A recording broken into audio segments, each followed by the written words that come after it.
John Chamberlain Ward was born on August 27, 1873 in Elmira, New York. His parents were Hamilton Ward and May Adelia Chamberlain. Not much was known about Ward's childhood until his college years. He graduated from Harvard in 1896 and entered the General Theological Seminary, graduating 3 years later in 1899. He became a deacon the same year on May 28th and became the rector of St. Stephen's Church in Buffalo, New York a year later, in 1900 on May 27th.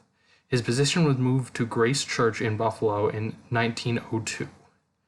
Ward joined the military sometime between 1916 and 1917 and became a military chaplain.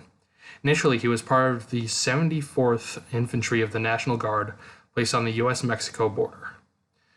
Once America had joined the First World War, he was moved to the 108th Infantry Regiment. Ward participated in the Allied assault on the Hindenburg Line, the last line of German defense during the war. He was wounded during this battle.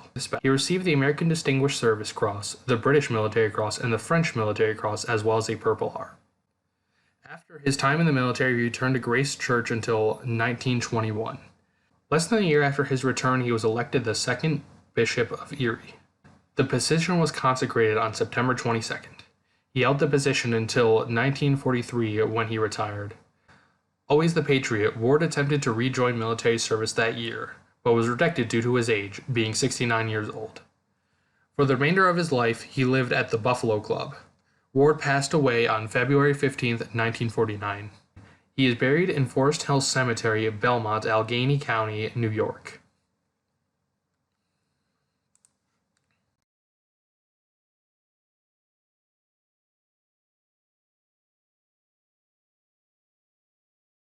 Charles Henry Colton was born on October 15, 1848, to Irish immigrants Patrick Smith and Teresa Augusta Colton in New York City. He attended public school number 5 of St. Stephen's Church as a child, during which he was also a clerk at a dry goods store.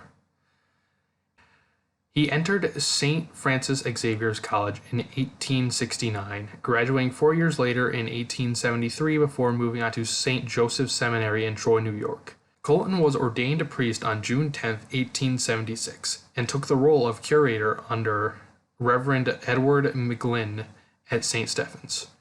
He held this position for 10 years, as well as serving as chaplain for Bellevue Hospital in New York City. In 1887, Colton returned to St. Stephen's as a temporary administrator, and later, once the current head had resigned, took the position over entirely. As the head of St. Stephen's, he helped build a school associated with the church and clear the parish's $152,000 debt. He also became the Chancellor of the Archdiocese of New York in 1896. On June 10, 1903, Colton was appointed the 4th Bishop of Buffalo directly by Pope Leo XIII. He had the position consecrated on the following August 24th in St. Patrick's Cathedral. As Bishop, Colton did not have much of a public eye. The only publicized action of his was helping to raise funds for St. Joseph's Cathedral. Despite not having a notable public face, Bishop Colton was very much adored by the people of Buffalo. Bishop Charles Colton died on May 9, 1915, and was buried near the cathedral he helped build, St. Joseph's.